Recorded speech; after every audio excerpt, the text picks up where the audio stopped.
செங்கல்பட்டு தனியார் மருத்துவமனையில் அதிக அளவு மயக்க மருந்து கொடுக்கப்பட்டதால் 2 வயது குழந்தை சுயநினைவை இழந்ததாக கூறப்படுகிறது.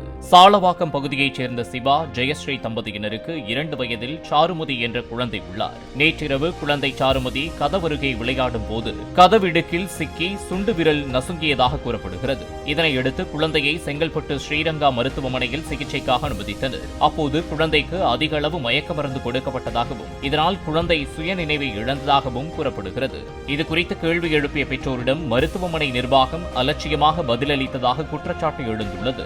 இதனையடுத்து குழந்தையின் உறவினர்கள் அதிக அளவில் மருத்துவமனைக்கு வரவே தற்போது குழந்தை சாருமதி தீவிர சிகிச்சை பிரிவில் அனுமதிக்கப்பட்டுள்ளார். பிளே ஸ்டோர் மற்றும் ஆப் ஸ்டோரில் இருந்து பாலிமர் செயலியை QR கோடு மூலம் பதிவிறக்கம் செய்யுங்கள். செய்திகளை உடனுக்குடன் பெறுங்கள்.